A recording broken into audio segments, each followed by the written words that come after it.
Click করুন bell icon. দেখলে বৈদ্য, রাজসভায় আমাদের অপমানটা দেখলে? হ্যাঁ, সে তো দেখলাম মন্ত্রী মশাই। আমি তো বুঝতেই পারছি না যে গোপাল মহারাজকে কি মধু খাইয়েছে যে মহারাজ গোপাল ছাড়া চোখে অন্ধ। আরে আমরা যেন মহারাজের কাছে ফেল না, কিছু একটা করতেই হবে। আমার মাথাটা গরম হয়ে যাচ্ছে। গোপালের মতন রাজসভার ময়লাকে যতক্ষণ না ফেলা যাচ্ছে ততক্ষণ আমার মাথা জ্বলন্ত কয়লা হয়েই জ্বলবে। পণ্ডিত মশাইয়ের মাথায় একটা বুদ্ধি আছে মন্ত্রী মশাই। আপনি যদি সেই অনুযায়ী উঁচির কাজ করেন তাহলে বেটা গোপালের কপালে দুর্গতির সীমা থাকবে না। এই কি বুদ্ধি, কি বুদ্ধি? আপনি বরং এই ব্যাপারে পণ্ডিত মশাইয়ের সাথে একবার আলোচনা করে নিন। আমি চলি, কেমন? আমি চলি। হ্যাঁ হ্যাঁ, এসো এসো এসো এসো।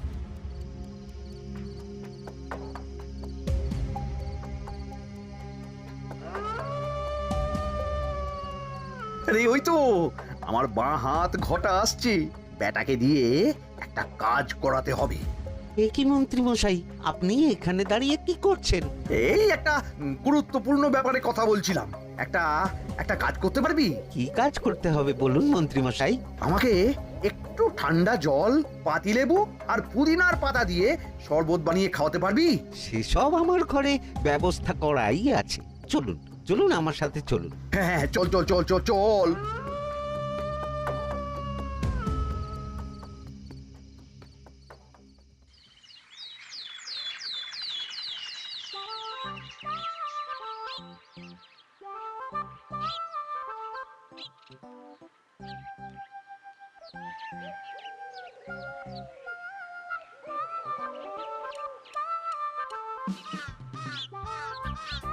কি ব্যাপার পণ্ডিত, এত গুম মেরে আছো কেন?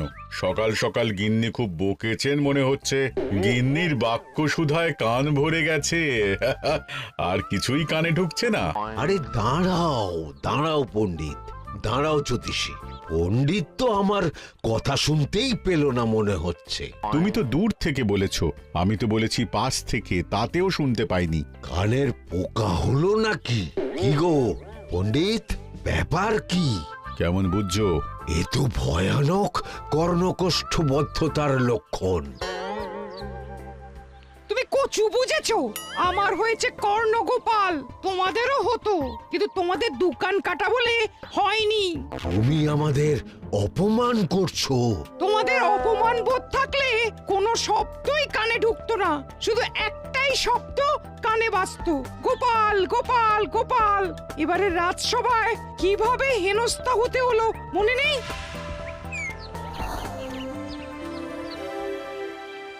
মহারাজ, একটা ভিক্ষা আছে। ভিক্ষার জন্য কৃষ্ণনগরের রাস্তাই সবচেয়ে উপযুক্ত জায়গা গোপাল, তুমি বরং সেখানেই যাও। মন্ত্রী, মন্ত্রী মশাই ঠিকই বলেছেন মহারাজ। যে যার নিজের জায়গা থেকে কথা বলে। কুকুর বলে ভৌ ভৌ, বেড়াল বলে মিউ মিউ, কাক বলে কা কা। মন্ত্রীর ভিক্ষার জায়গা কৃষ্ণনগরের রাস্তা, আর গোপালের ভিক্ষার জায়গা মহারাজ কৃষ্ণচন্দ্রের দুয়ার। বলো কি ভিক্ষা? বাড়িতে পুজো আছে মহারাজ, খরচা অনেক, কিছু ঋণ আবশ্যক। যদি 100 মোহর। ঋণ তোমাকে আমি দিতে পারবো না গোপাল। পুজো উপলক্ষে তোমাকে আমি 100 মোহর দিলাম। মহারাজ, আমিও ঠিক এই কথাটাই বলতে যাচ্ছিলাম। আমরাও তাহলে বাড়িতে পুজো করব। পুজোর জন্য আমাদের অনেক খরচ, তাই যদি... অবশ্যই অবশ্যই, কত ঋণের প্রয়োজন খাজাঞ্চির কাছ থেকে নিয়ে নিও, সুদটা আমি মাফ করে দিলাম। মহারাজ, গোপালকে দান আর আমাদের ঋণ? হ্যাঁ, কারণ তোমরা নিজেরা খাবে, কিন্তু গোপাল অন্যদের খাওয়াবে। গোপালের মতো মানুষের সঙ্গে থাকাই হলো রাজধর্ম। কিন্তু তাছাড়াও তোমরা হলে 80 যাই বেতন পাই দলের লোক। গত 1 বছরে তোমার কোন মন্ত্রণা দেশের কাজে এসেছে? পণ্ডিত কোনো নতুন তত্ত্ব শুনিয়েছে? জ্যোতিষী কোনো অমোঘ ভবিষ্যৎবাণী করেছে? আর বৈদ্য 3 বছর ধরে আমার হাঁটুর ব্যথা সারাতে পারেনি। কিন্তু গোপাল, গোপালের ভাঁড়ে হাস্যরসের কখনো অভাব হয়নি। মনে আছে? আছে। কিন্তু করার তো কিছু নেই। আছে। কিছু ভেবেছো নাকি পণ্ডিত? তোমাদের মনে আছে মহারাজ মোহর দেওয়ার পর গোপাল সেদিন বলেছিল, কি গোপাল, খুশি তো? মহারাজ, আপনি আমাকে এক মুঠো ধুলো দিলেও আমি খুশি। সেই ধুলো মুঠোই আমি সোনা মুঠো করে ফেলবো। মনে নেই আবার? একটু ঝেড়ে কাশো তো দেখি পণ্ডিত, কি ভেবেছো? যা হবে দেখতেই পাবে।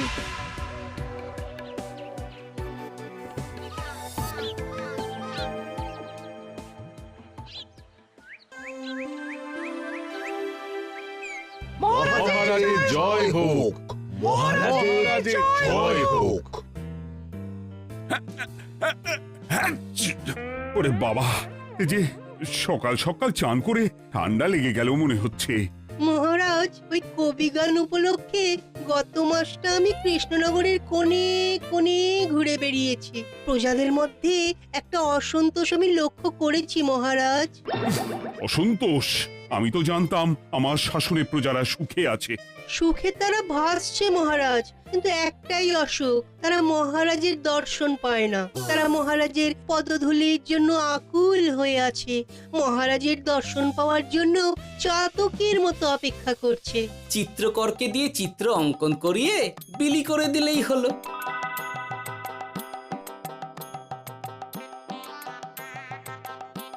খুব ধুলো হয়েছে মহারাজ, কিন্তু এত ধুলো। কালকের ঝড়ে ঢুকেছে। ঝাড়ুদার,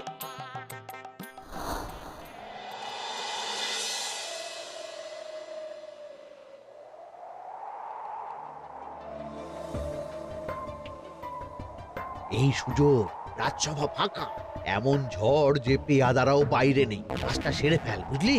কিরে, কাজটা কর।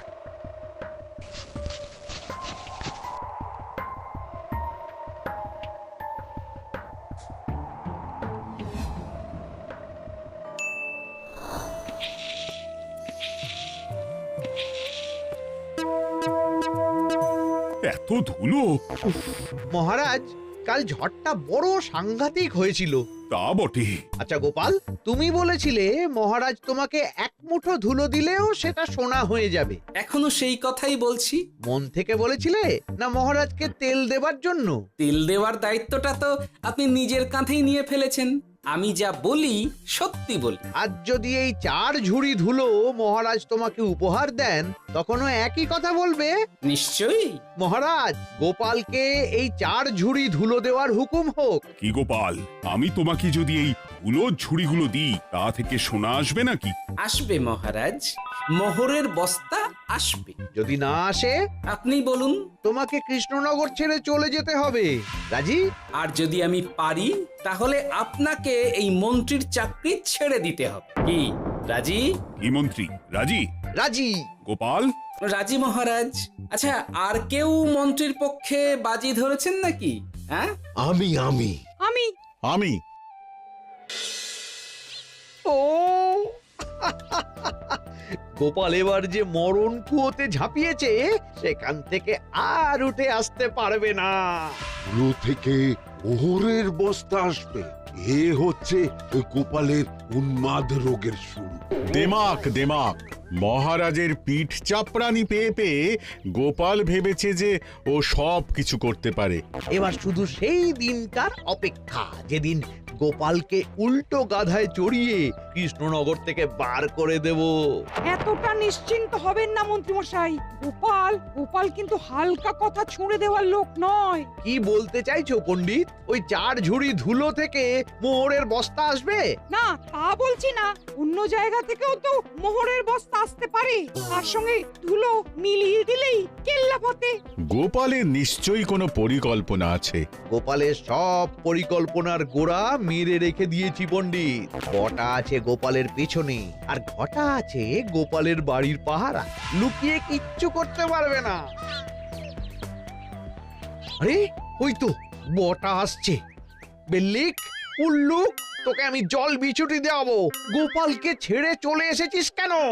ছেড়ে আসবো কেন মন্ত্রী মশাই? গোপালকে ওর বাড়ির সামনে ছেড়ে এসেছি। ওখানে তো ঘটা আছে। ও বড্ড ঘুরিয়েছে বেটা। কোথায় কোথায় গিয়েছিল গোপাল? 4 ঝুড়ি ধুলো নিয়ে বেটা বাড়ির উল্টো দিকে হাঁটা দিল। চললাম পিছু পিছু। যাচ্ছিল কোন দিকে? নদীর দিকে। কিন্তু গোপাল দাঁড়ালো যদুর বাড়ির সামনে। এই যদু হলো সেই লোক যে লোকজনের বাড়িঘর কেনা বেচা করে আর লোক ঠকায়। আগে রাজধানীতে থাকতো। বেটা রাজধানী থেকে এই কৃষ্ণনগরে পালিয়ে এসেছে, এখানেও লোক ঠকাচ্ছে। কিন্তু বেটা এত চালাক যে কিছুতেই ধরা যাচ্ছে না। এইরকম লোককে ধরাচ্ছে হাতে রাখা ভালো নয় কি মন্ত্রী মশাই? সে তো জানি, কিন্তু ওর ওপর মহারাজের কড়া নজর আছে। এখন ওর সঙ্গে সম্পর্ক রাখা খুব ঝুঁকি। যাই হোক, তারপর? হ্যাঁ তারপর যদু, যদু রে, গোপাল খুড়ো, আরে তুমি এখানে কি করছো? দেখতেই তো পাচ্ছিস ধুলো। তবে যে সে ধুলো নয়, মহারাজ কৃষ্ণচন্দ্রের পদধূলি। শুনিসনি বোধহয় এখন কৃষ্ণনগরে সবচেয়ে বেশি চাহিদা মহারাজের পদরেণু।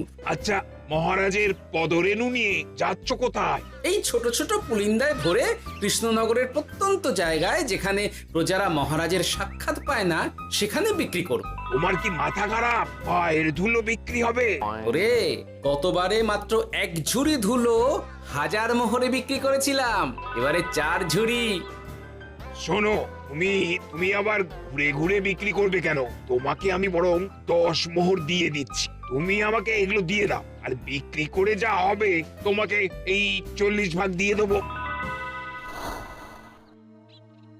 ওই 10 মোহরে বদমাস যদুকে ধুলো বেচে গোপাল বাড়ির দিকে চললো। বাড়ির সামনে অব্দি পেছনে পেছনে গিয়ে তারপরে এই আপনাদের কাছে আসছি। বলিস কি রে, ধুলো বেচে 10 মোহর? ও মন্ত্রী মশাই, গোপাল তো একেবারে নাড়ি ধরে টান মেরেছে। গেল রাজসভায় এমন সুখের চাকরিটি গেল। এবার আবার রাস্তার ধারে গিয়েই বসতে হবে। এবার নবাবের দরবারে জায়গা আছে কিনা খোঁজ করি গিয়ে। ধ্যাত্তেরি, 10 মোহর আর 1 বস্তা মোহরের মাঝখানে অনেক রাস্তা। সেই রাস্তায় আমি লোক বসিয়ে রাখবো। আরে আরে, ওই তো তোমার ঘটা আসছে। এই, তুই গোপালের ঘরের পাহারা ছেড়ে এলি কেন? গোপাল নেই নেই নেই নেই নেই নেই।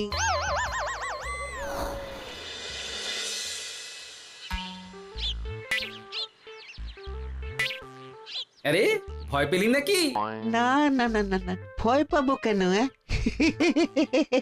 শোন, তোকে পেয়ে আমার খুব ভালো হলো বুঝলি।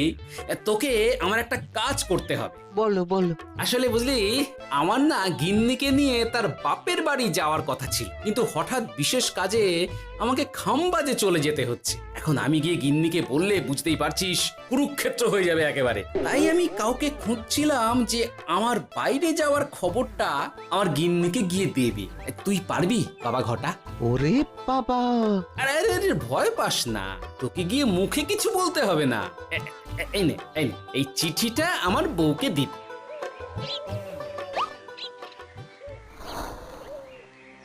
কৃষ্ণনগর ছেড়ে চুপি চুপি চলে যাচ্ছি, চালাকিটা দেখেছেন? ওসব চালাকি আমি তুড়ি মেরে উড়িয়ে দেব। কি করবেন? চারিদিকে আমি অশ্বারোহী গুপ্তচর পাঠাচ্ছি। গোপালকে কোনো চালাকি করতে দেব না।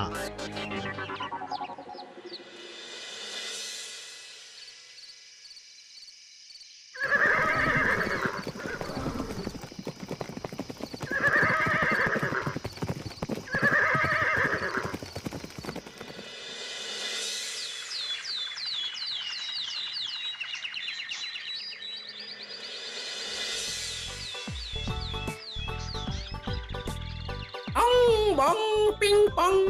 হ্যাঁ, ওরে বাপ যে, এ আবার কি বলে?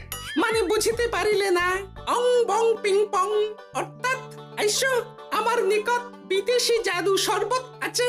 ইহাতে তৃষ্ণা নিবারিত হয়, শক্তি বৃদ্ধি হয়, ঘুম ভালো হয়, সম্পর্কের উন্নতি হয়, জামা কাপড় ফর্সা হয়, তু শব্দ না করে সকাল সকাল কষ্ট পরিষ্কার হয়। মূল্য মাত্র 1 মোহর। বড় ওইটুকু অং বঙ্গের মধ্যে এত কিছু? ঠিক আছে, তা দাও দেখি। আপাতত টেস্টটা তো মিটু, বাকিগুলো পরে বোঝা যাবে।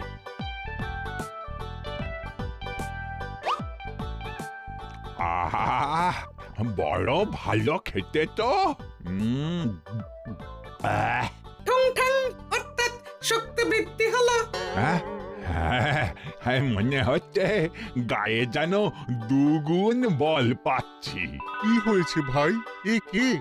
এ ভিন দেশ থেকে জাদু শরবত নিয়ে এসেছে গো। জাদু শরবত ভিনদেশ? একেবারে বহু ভুজা শরবত। খেলে তেষ্টা যাবে, গায়ে জোর হবে, ঘুম হবে, সম্পর্ক ভালো হবে, জামা কাপড় ফর্সা হবে, সকালে হ্রাস করে পেটও পরিষ্কার হবে। সে কি? দাও গো ভাই, আমাকেও দাও।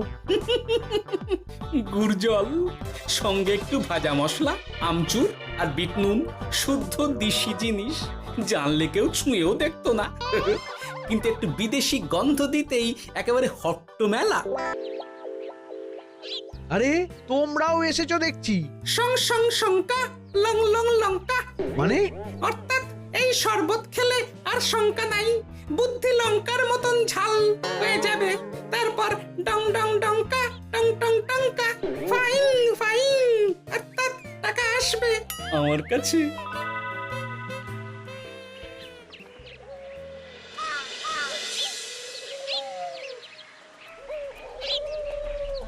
ঝপ ঝপ ঝপাং, ভট ভট ফটাং, অর্থাৎ উহাকে দৌড়িয়েছো কেন?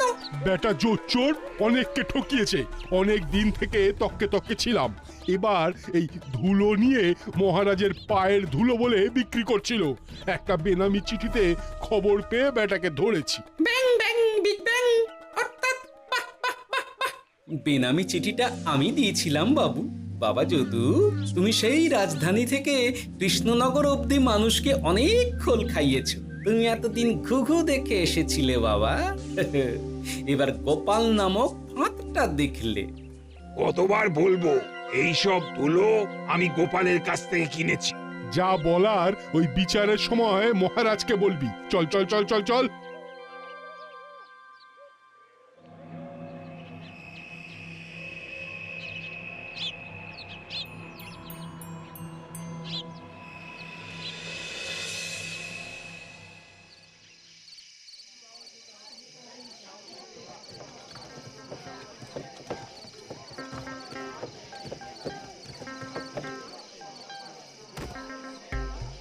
ঝন্টু মন্টু ননাংফু।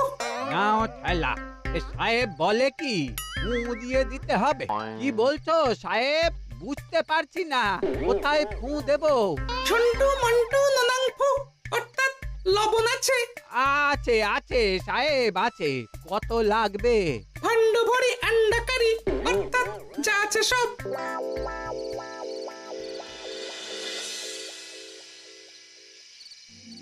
ব্যাস, মোটামুটি আশেপাশে সব দোকানের নুন এখন আমার জিম্মায়। এবার আসল মজা শুরু হবে।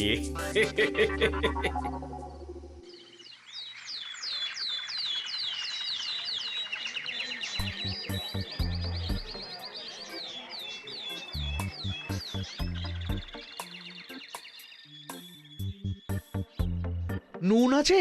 না হুজুর, গোটা কৃষ্ণনগরেই নুন নেই। ওই দেখো, পুরো রাজসভাই বাজারে জড়ো হয়েছে। শান্তামনা, শান্তু মন্টু। এ আবার কি বলছে রে বাবা? শান্তামনা, শান্তু মন্টু, অর্থাৎ জনগণ শ্রবণ করুন। নান্টু কান্টু, নুন কি নেবেন? আন্টু আন্টু, আসুন আসুন। আমার আমার এক সের নুন লাগবে। শান্তু, অবশ্যই 100 লবণ 10 মোহর। 100 10 মোহর? 10 মোহর লইবেন না লইবেন না? না, নেব না। উত্তম উত্তম, গান্ডা পিণ্ডে ঢিসুম ঢিসুম, অর্থাৎ তাহা হইলে নুনের বদলে গৃহিণীর প্রহার ভক্ষণ করুন। আমাকে 1 সের নুন দিন। আমাকেও আমাকেও। নুন ছাড়া বাড়ি ফিরলে গিন্নি ঘর ছাড়া করবে আমাকে। শুনলাম কৃষ্ণনগর থেকে নুন উধাও। আছে মহারাজ, আছে। কৃষ্ণনগরের সব লবণ আমার নিকটে আছে। 110 মোহর। এত দাম? দাম তো হবেই মহারাজ। লবণ ছাড়া রান্না কেমন হবে ভাবিয়া দেখুন। ঠিকই বলেছ, রাজপাকশালেও তো রান্না বসেনি। 100 সেরের মতন রাজপ্রাসাদে পাঠিয়ে দাও। 1000 মোহর দিয়ে দাও।